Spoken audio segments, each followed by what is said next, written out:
Our stories are important, not because they're ours, but because God is carefully crafting them for His kingdom. So let's share our experiences of God in community and allow Him to speak through those stories to show others the greater story He is crafting through each of us.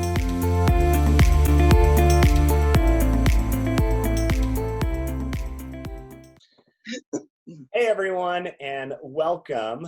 We are so thankful to have you join us as we have a conversation with Phyllis Smith today. Many of you know Phyllis Smith as our beloved 4th and 5th grade Sunday school teacher, Miss Phyllis. But something you may not know about Miss Phyllis is that she is actually cousins with Emmett Till and has been a prominent voice in conversations of race, social injustice, and civil rights throughout the course of her life. Well, today we have the opportunity to listen to her story, to hear from her experiences, and to glean wisdom from her life. Miss Phyllis, we are just so thankful that you are joining us today, and I just want to say welcome, and we're glad that you're here, and just so grateful that you are a part of our community and that you are willing to speak to our kids today. Thank you. This is my inaugural Zoom experience. So I'm really excited about it. And even more, I'm excited to touch base with all the great kids at Christ Church. So I'm excited and ready to have that conversation. Well, thank you so much. You're doing great on your first Zoom call ever. So you're a consummate pro here. Well, I want to start off just by hearing a little bit of your story. And I know that we talked before, and you shared about these 3 pivotal moments in your life, specifically as it pertained to conversations of race and social injustice. Do you mind just sharing for a minute those stories and those impactful moments in your life? Sure, I'd be glad to. When I was growing up, first of all, I grew up in Downers Grove. So I was not in an inner city environment, Chicago, Minneapolis, LA, or any of those kinds of environments. And yet, and still, as I grew up, there was racism. Now, I know that term can be off-putting for some people, but I tended to define it for myself as a disadvantageous treatment of people of color. So that's how I looked at it. And there are 3 instances that really come to my mind whenever I'm asked this question immediately. One was when I was just entering Washington Elementary School in Downers Grove. And very similar to the situation we have today, there was a pandemic going on, and it was called polio. So very similar to COVID-19. It was a virus. It was in the air. There was no cure for it. No one really knew how people came down with this particular disease. And at that time, the schools stayed open. What I did remember about it was that theaters were closed. Any large gathering type place was closed. Pools were closed and all of those kinds of things. And the most important thing I noticed was that kids would disappear from the class, and they would return sometimes months later with huge metal leg braces and oftentimes an arm or 2 or a leg that wouldn't work at all. There was no cure. It was also called infantile paralysis. And so it was just a really scary, like COVID-19 time. Now, there was a cure that was found, a vaccine, in 1955, but it took 6 years for that disease to be eradicated and for the vaccine to get around to places like my school. And so while I was there, about 4 months after that announcement of the vaccine, my cousin let me know he wouldn't be at my birthday party because he was going down to Mississippi, my cousin Emmett Till. And he was only there a very short time when we received a call. My father received a call that, in fact, Emmett had been abducted from my Uncle Moses Wright's home. He had been brutally beaten. I won't go into all of it, but any one of the ways that he was harmed probably could have killed him. And so it's considered to be the most brutal and heinous civil rights lynching in history. And so I found out that he had been brutally murdered. And as you can imagine, I was 8 years younger. He was my favorite cousin. And I had all kinds of emotions going through me. Fear, anger, confusion, frustration. As a little kid, I couldn't have named any of those, but looking back, all of that happened. And so there were just turmoil between polio and between my cousin's brutal lynching, just a lot of turmoil in my heart and in my soul, and a lot of fear. The second trauma I remember that was racial trauma was when I was 7 years old. And back in those days, I lived one block from downtown Downers Grove. And so my mom gathered some of my little second grade friends, and we all walked downtown. And my mother went into a sewing shop, and she just let us go to the store next door, which was a place, it's not there now in Downers, Mokel's Hardware. So we went in and had a little section with little toys, and my friends and I were just looking at the little toys and so forth. And a woman came around from the corner, a sales clerk, and focused in on me and said, I see you're picking up a little doll. What else did you put in your pocket? And of course, I hadn't put the doll in my pocket. I hadn't taken anything. And she says, I need to see what you've got in your pockets. Never mentioned it to any of my other little friends, who are, of course, all white. And so I had to search, my pockets, and had this search. And once she was sure that I had nothing on my person that belonged to the store, she went around the shelf and disappeared. And I will tell you that not only was I shamed and embarrassed, but that particular trauma has stayed with me to this day. To this day, when I go in a Kohl's or I go in a Walmart or whatever, I have a sense when I begin to look at something or pick it up or take it off of a shelf, I have a sense within myself that somebody's going to look, or somebody thinks I'm stealing something or going to try to steal something. And so that has never left me. And then the third traumatic situation occurred when I was 13 years old.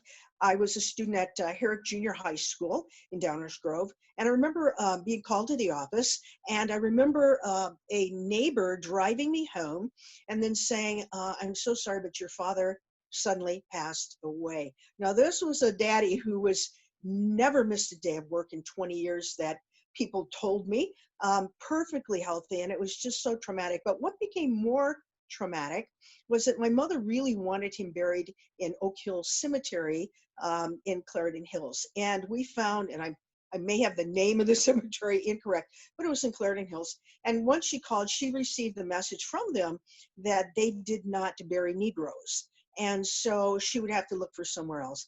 And she was very, very traumatized and upset. I was 13, my sister was 16.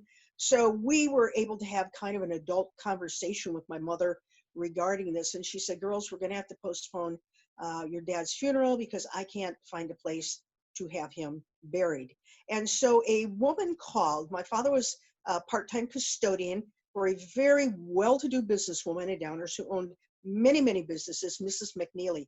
She called to find out what the arrangements were. And my mother said, well, I'm sorry, Mrs. McNeely, we don't have arrangements right now because I can't find a place that will bury Sammy because he's a Negro. And Mrs. McNeely became outraged. And so she called the mayor, she called the city council. And again, she had numerous buildings in the city.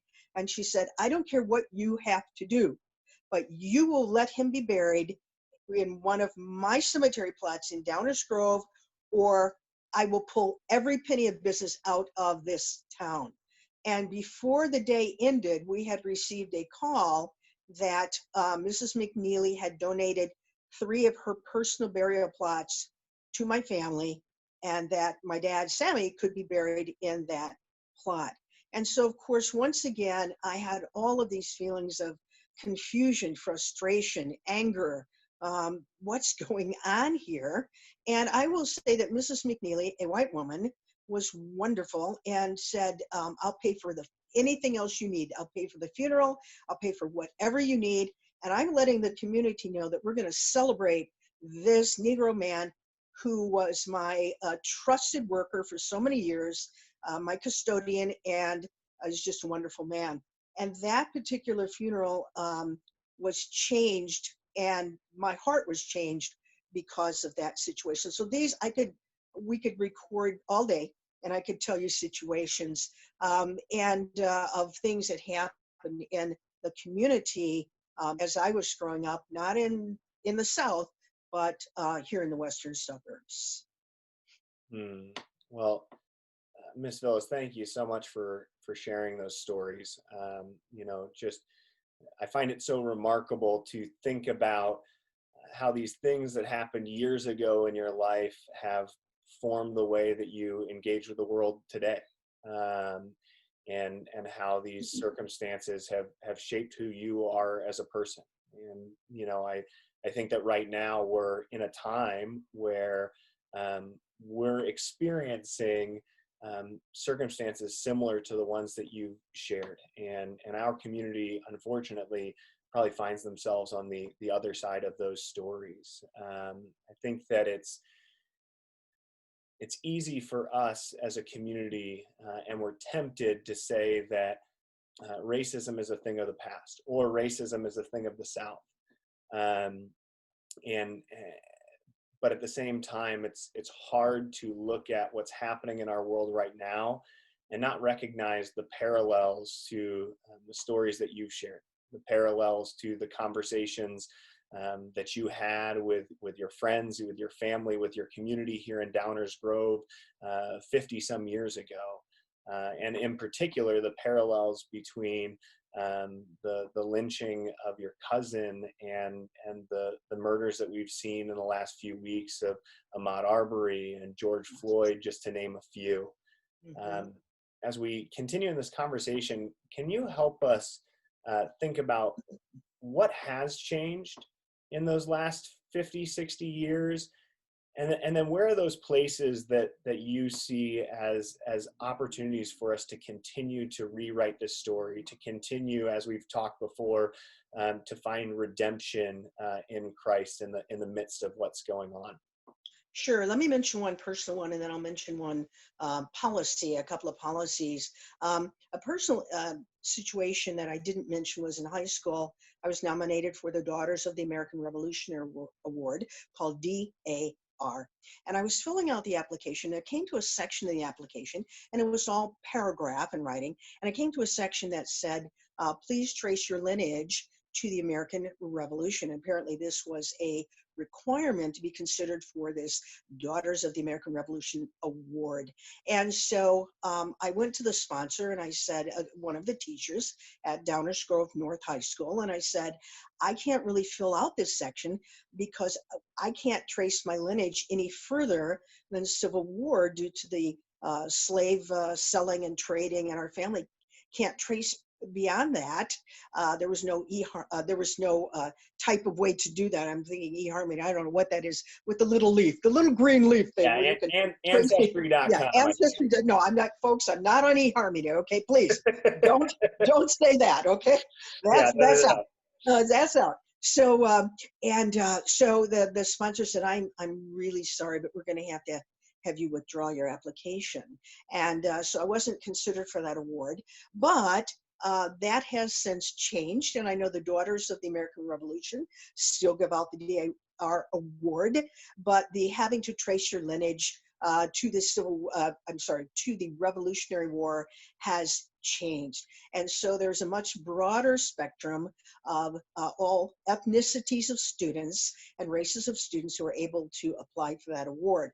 Politically, or nationally, three things come to my mind. One was something called the Civil Rights Act of 1960. And what that did was it allowed for federal inspections of registration sites for voting, and also federally prohibited people being refused applications for voting based upon race. And so prior to that, there were all kinds of excuses and reasons where Blacks were not allowed to register to vote. And then in 1964, and 68. They're kind of joined, but I'll break them apart. The one law was called the Civil Rights Act of 1964. And what that did was said that separate but equal schools are inherently unequal. And so they segregated the schools based upon that Civil Rights Act. And they also said that labor cannot refuse to hire a person based upon a number of qualities, but pertaining to what we're talking now, race or ethnicity, and there were about 4 other characteristics that were prohibited in terms of discrimination. And then finally, the Civil Rights Act 1968 was also called the Fair Housing Act. And what it said was you cannot deny sales or rental to persons because of, again, race, ethnicity, and these other characteristics. Prior to then, and my family knows this because prior to that, my mom and dad could not buy a home in Downers Grove because they would go up to the door and suddenly the rental apartment had already been rented, or that they couldn't simply buy that house. And unfortunately, being that my father passed away in 1962, by the time the 68 Civil Rights Act was enacted, it didn't help my father to buy that house that he always wanted to buy for my mother.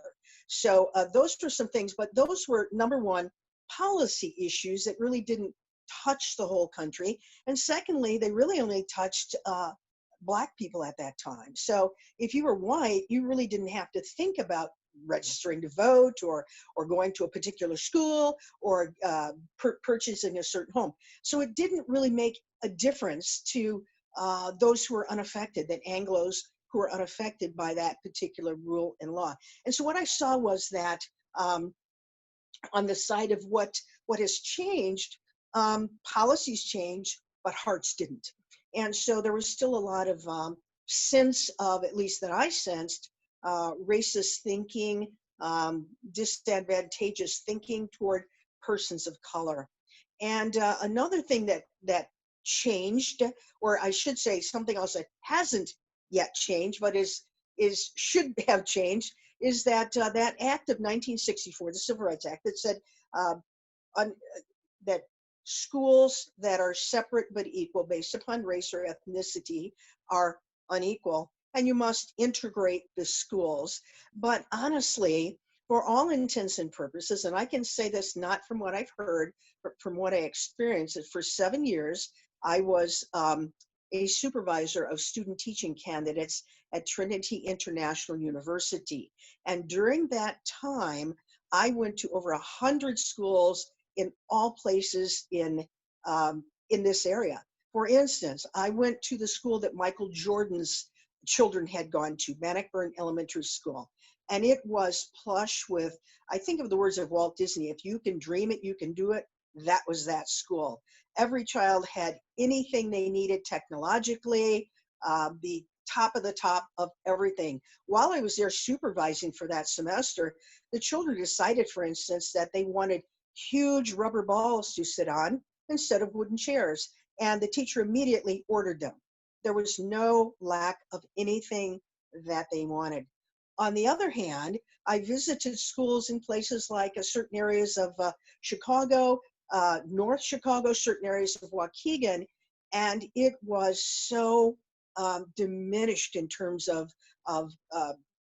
the equipment they needed. I visited 2 middle schools in Waukegan, and not only were there no computers for the students, but they had calculators that I wouldn't have used with my 5th graders. They were so unsophisticated and wouldn't do any of the kinds of things that we would need to have done, and the kids didn't have them. These 8th graders handed them in, and they were hung up as they left, and the teacher was using an overhead projector to do all of the math work. So that it was just very sad. When I went to the office, they had folding chairs, padded, and the padding was so ripped, I would have been embarrassed to own that. And so what I found was, because property taxes pay for schools in areas like ours, and Hensdale and Oak Brook and Western Springs and Clarendon Hills, because the homes are of great value, Lots of money is going into the schools, and they are plush with technology and materials. Other schools, because the homes are not worth very much, those schools have very little items, often older textbooks. There was one high school in Waukegan, a math class, there were no textbooks at all. And my student teacher was running all of the material off on one of those old Minio machines every day because they had nothing. And the office had plywood for the countertops, and just not painted, just plywood. So there are major discrepancies today between the educational opportunities that certain students are receiving, primarily Anglo, and the opportunities that other students are receiving, primarily Black or Latino. Wow, that's remarkable insight to be able to have your perspective as a woman of color, but then also as an educator yourself, and being able to see those impacts. I was particularly drawn to your statement earlier that said, policies changed, and so more opportunity were given to people of color, but those policies didn't impact those that come from generally affluent and Caucasian communities. And so there wasn't necessarily this place where heart transformation took place. And I just think that that's such a wonderful insight in talking about this conversation, because I think that many of our students and our families would recognize themselves as valuing relationships with people of color, of really enjoying conversations that they've had, and not recognizing themselves as potentially creating an environment in which racism can thrive. You touched on it a little bit when you talked about the education system and the opportunities there. But one of the things that we've been learning more about in the course of the past few months and years is this concept of privilege. Could you help us understand what privilege means, specifically as we talk to our kids, our students, and our families? Sure. One of the things I was concerned about with our university, because I also did some advising and work with admissions, is that I found that even certain things, and I know there are statistics behind this, I don't have those facts right in front of me, but even the name of a person can diminish their opportunities. We know that, for instance, if a person is filling out an application and they have a name like Robert Jones, that sounds very quote, Anglo-American, and somebody is filling out the same application and they have a name like Shamika Brown, or a name that those would typically feel are the kinds of names that some of my families and other people of color have given their children, we have realized that even the opportunity to have those interviews are very diminished when those names sound Black. And statistics will prove that. If any of the students want to Google that, they can easily find, and I won't quote this totally, but there was a discrepancy between one person with this Robert Jones name that received about 37 interests and interviews, and Shamika, and I don't know the exact names that were given at that point, received about 9. And so even the name can be discriminatory. And I've mentioned that because children of color often come from places with Ms. Phyllis, I'm going to stop you for just a second. I think you may have accidentally clicked mute on your phone there. I find that probably have to rebrand. I find that they don't have the opportunities. For instance, I had students I was tutoring, and they would say to me, well, my school didn't offer, we didn't go past geometry. So that was the last math I took. I took my algebra and I took my geometry, and there was nothing else. And so they go into college extremely disadvantaged from others who have had, trigonometry or calculus. Others said to me, well, we didn't have psychology. There was no, and I'm supposed to be taking this liberal arts, and I don't think I know. And so they're very disadvantaged because they don't have even the subject opportunities that students that come from schools in the western suburbs would have. And they don't have tutors. They've never had a tutor. They're struggling on a number of areas where if any of the parents of the students here or the students I'm talking to would have a problem, the parents would immediately contact the school for some additional assistance or pay for a private tutor.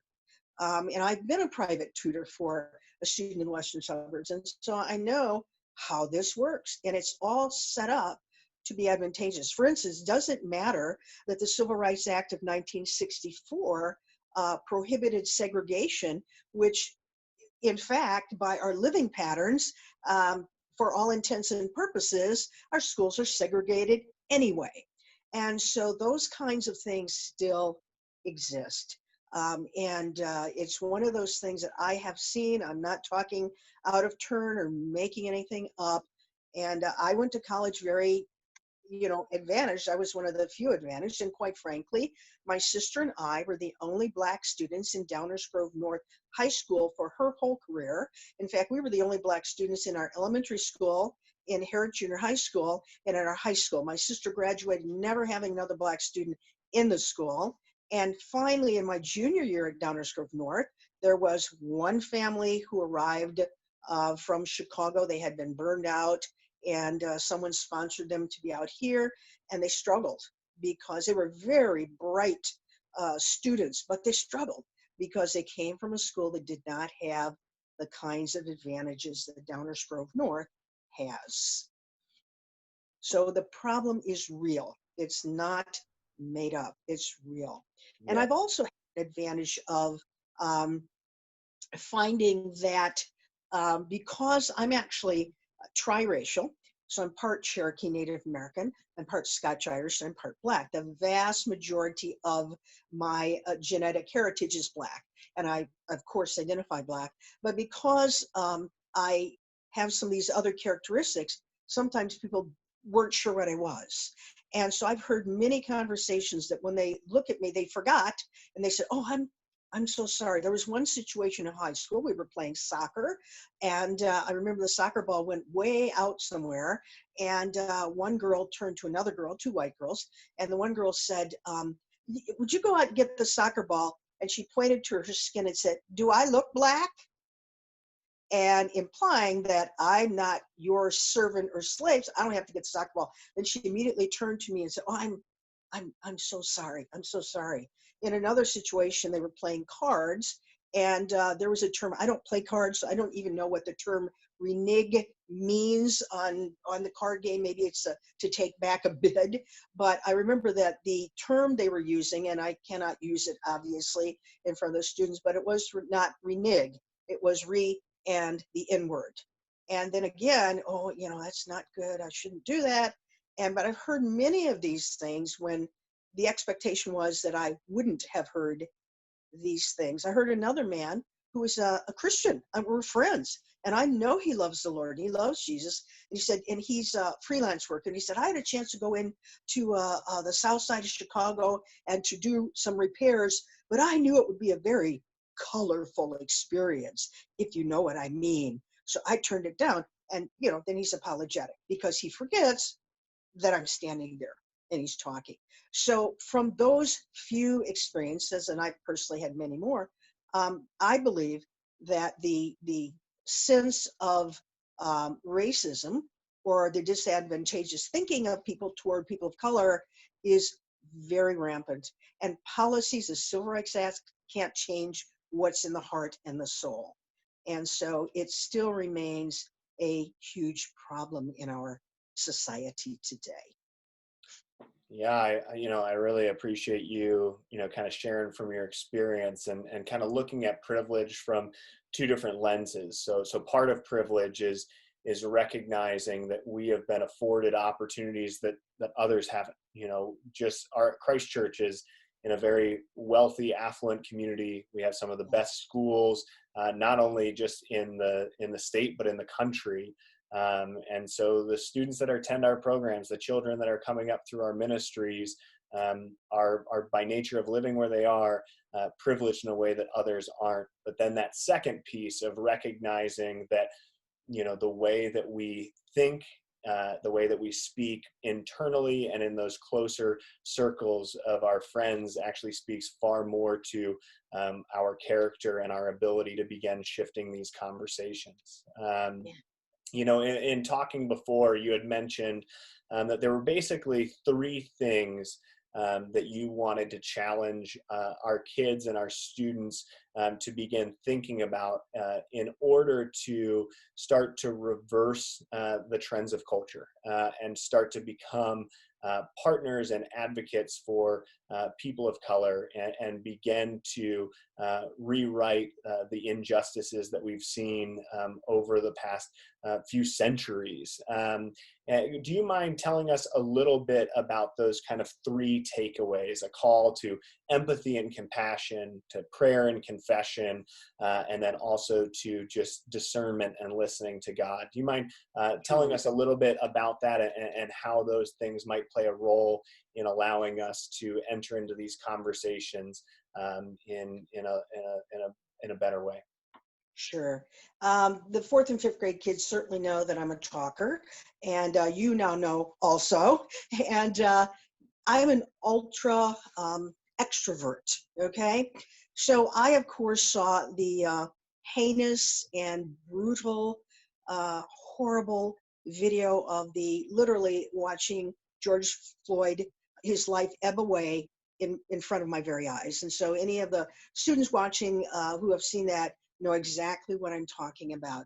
And so when I see things like that, my first inclination is to go to Office Depot and get the largest piece of cardboard I can get and the thickest marker, and to write something on it like George Floyd deserved better, or this can't continue, and to go downtown and hold up my sign. That's my first inclination.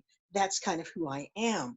But I don't believe, and I don't believe that that's the most effective way. And I'm talking also from a Black person. I don't believe that that's the most effective way. I think the most effective way, number one, is to stop, do nothing, and lament what has taken place, to be sorrowful about it, to look at both sides, the perpetrators on one side and those who have been racially disadvantaged on the other side, and literally lament. I heard a video of George Floyd's little girl, and she was talking about how wonderful her daddy was, and her mother was sobbing, and I began to lament. I began to be, I could be filled with tears right now. I won't let myself, but I could be filled with tears right now, thinking about who that little precious little sweet girl lost. And so I think step one is for us to feel lament. God, this is wrong. We can't, and to pray for both sides. If you can't pray for both sides because you feel so strongly that the Black disadvantaged people, that's so horrible, I can't stand the perpetrators, or vice versa, you need to be honest with God and say to God, God, I can't pray for these people right now, but if you can change my heart, I will. But pray for who you can pray for. You can pray for both. Lament and cry if you need to cry, and hurt, okay? And that leads us into empathy. And empathy is a quick description of empathy is I am able to feel what that hurting person feels. And really, there's only two ways to do that, okay? There are really only two ways to do that. Either you've experienced what they experienced, and so you know what they're feeling. I know what a lot of the students are feeling about COVID-19 because I not only feel it now, but I felt it about polio. I know how they're feeling. I know the fear, the confusion, the angst as to how is this going to affect school in the fall, and how is this going to affect, so many things in my life. So I feel that. The only way to feel that is you've experienced it, or you have a relationship with somebody who has experienced it. And that takes work. That takes work to not just hold up a placard, but hold somebody else's heart in your hands and soul in their hands, and pray. And it's hard for me to pray a long time. Okay. And I remember signing up for the prayer vigil we just recently had. And for some reason, I don't know what came over me. I signed up for a whole hour, and I struggled to, like 5 hours, 15 minutes. That's good. I can do, but I struggle, but force ourselves to stop, lament, cry, because it is that tragic to see Mr. Floyd's life ebb away. It's that tragic. And to hear his little girl who will never have her daddy, that's worth crying about. Lament. And then feel this. Ask God, give me a feeling for this. And ask God, how can I develop a relationship with somebody who may have suffered in this way through racism, through the systemic racism that unfortunately has been a part of our history in so many areas. And that takes time. People don't let you into their life and into their story many times. I'm into the story, and I'm telling my story because I love Christ Church. I love you guys, and so many of you I know and I've had, and I love Pastor Pete because I know where his heart is. And his heart is with you, and his heart is with justice. And so I feel safe to share my story with all of you, to get to know somebody and ask them their story. Maybe I know you have Black friends, and some of you are Black. And so for those of you who are Black, I am asking you to let somebody into your story, and not just share the math assignment or what we Zoomed or whatever, but share your story. Some of what's happened to either you or your mother or your grandma. Share your story. Open up. And I'm asking for those of you who are white or of other races to ask, what's your story? Can you tell me, has racism affected you? How has it affected you? Where? At Hinsdale South? Has it affected you in life? How has it affected you? And these are tough, hard things. These are tough, hard things, because I can remember even as a kid, and I was in an area, I was in Downers Grove, and we were doing okay. But, so many of the kids that were white, either they were reluctant to get to know kids from other neighborhoods or other areas, or their parents were fearful. We'd love to get to know somebody Black on the South Side, but, it's not safe for you to go in there. And so we or we don't know exactly who that child is that might come to our house. And so you'll notice even now, if you look at not Thanksgiving, because that's primarily family, but if you look at places like 4th of July picnics, you'll see that primarily they're white picnics here and they're Black picnics here. I don't see much, integration in picnics, okay? Because we really don't know each other that well. When push comes to shove, we go to our own. I saw this many, many times at a Christian, wonderful evangelical college and university like Trinity International University, where everything they'd be talking, and you'd go into the lunch room, you'd go into the cafeteria, and there were all the tables of white kids, and there were all the tables of Black kids, because that's where the comfort was. And I very seldom saw integrated tables of lunch, even at Trinity International University, a renowned Christian school. And so this is hard work, but we need to take the time to do the hard work, okay, to get relationship. So I would say lament and cry. If you're able to, ask God to give you a heart that is soft. And secondly, develop empathy, either through, again, maybe you've experienced it, share your story, open up, okay? Because there are a lot of, white people, Anglos and other ethnicities that aren't Black that want to know, that want to be a part of this, that want to be part of the solution, that have a heart that's soft and tender. And then pray.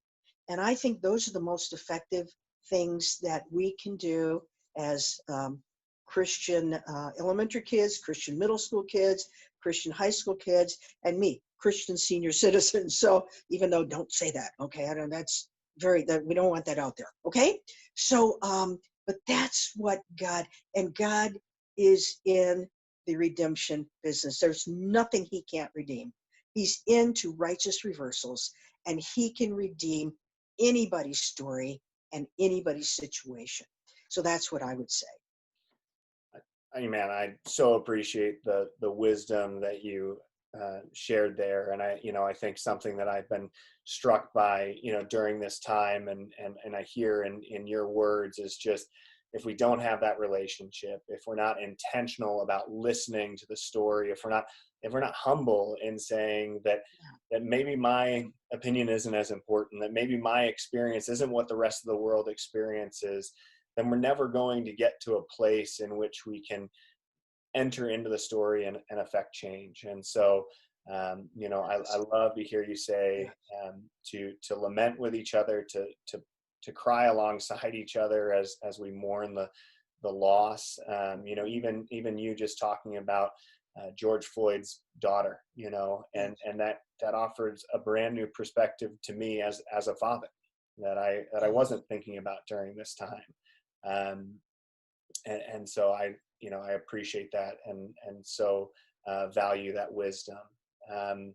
You talked a little bit there about how God can redeem any circumstance, and that's been a theme of my conversations with you. And so I guess as we kind of close out our time here, do you mind sharing about how you have seen God redeem the circumstances surrounding your cousin's brutal killing years ago, just to offer us kind of that picture of how God can pour his light into the darkest places? Yes.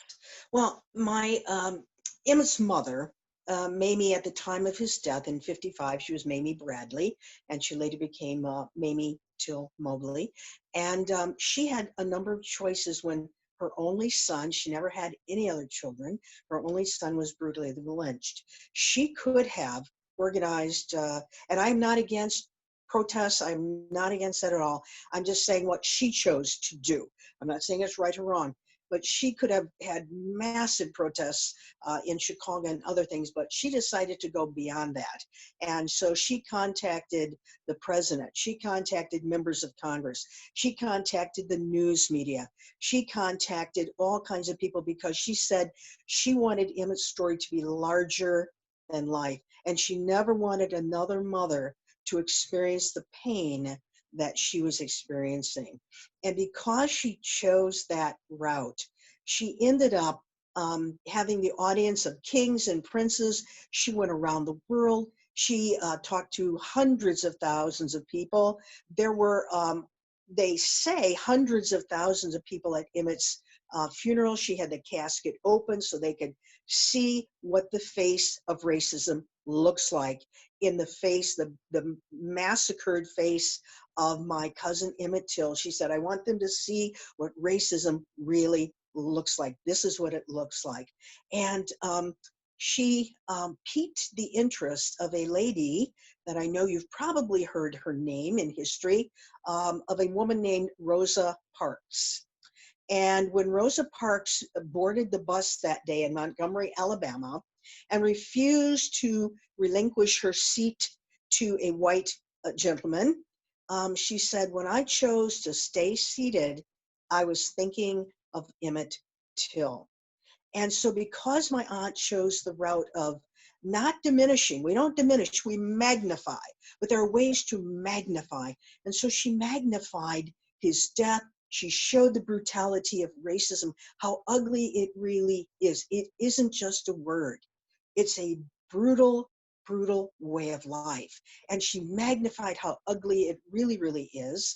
And so what happened was, history says that Emmett Till's death sparked the civil rights movement, from which many of these acts, which I've mentioned, have come, and sparked so many changes, because she said, I want to save the thousands of other Black boys and men in the South and around the world from suffering the brutality that my only son, suffered.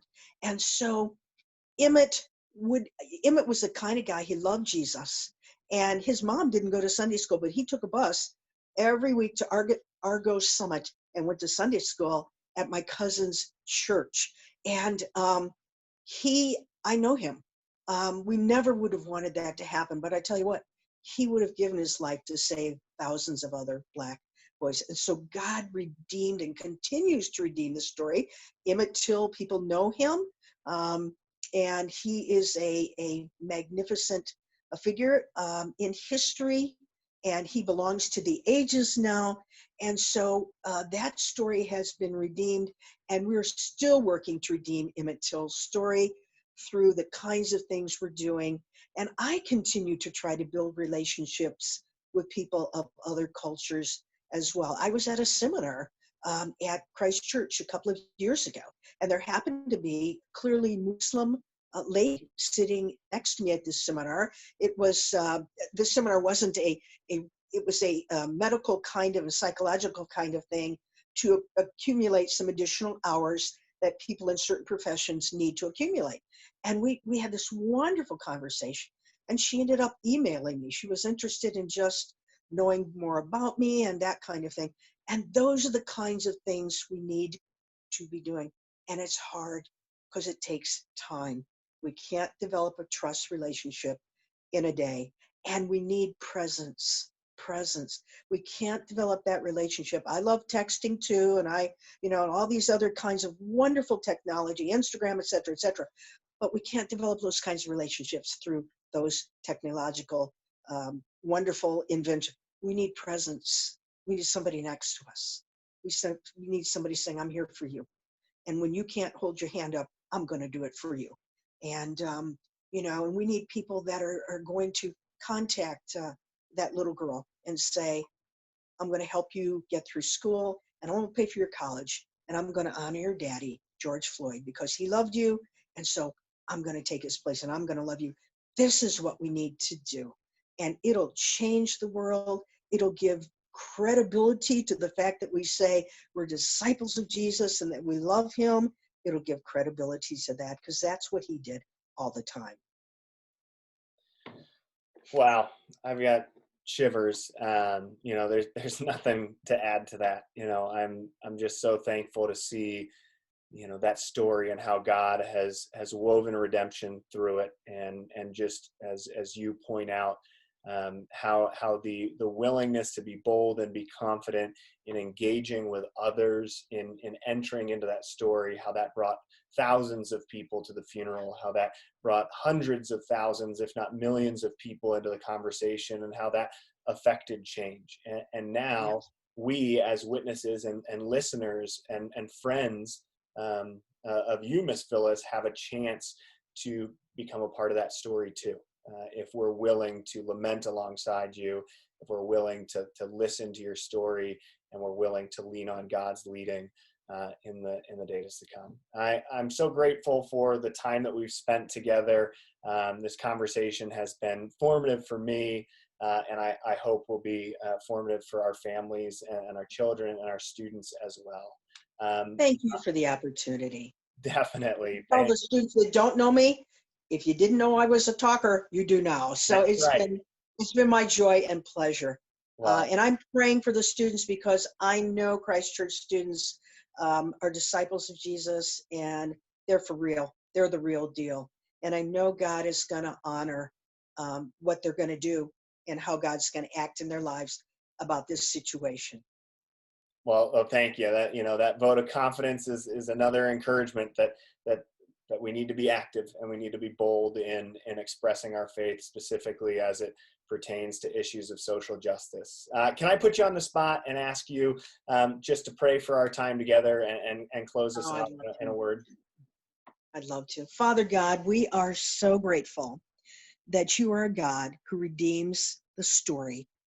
And Father, you did this because you sent Jesus to hear story after story after story, and to develop a relationship with person after person after person, and then to go to the cross to die and be raised again, that you have redeemed their story for eternity.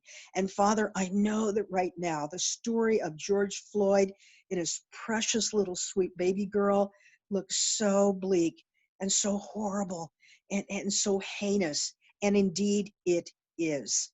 And you know that more than us because you created him and you loved him and still love him. But Father, we pray that through our prayer and through our empathy and through our getting to know other people and hearing their stories, that we can be part of redeeming George Floyd's story. And Father, we pray that in the future, we will see for ourselves how you have redeemed his story. And I thank you for the kids at Christ Church. I love them. I care about them. They are the best. And I know, God, that right now, I know not because of anything I've said, nothing I've said, but because of what you have said through me. It's all yours. It's all yours. You get the praise and the glory. I pray that their hearts will be stirred to lament and empathize and develop relationship. Father, I thank you for Pastor Pete. And what a gift he is to these students. And we ask all of this in Jesus' name. Amen. Amen. Thank you so much. You're welcome.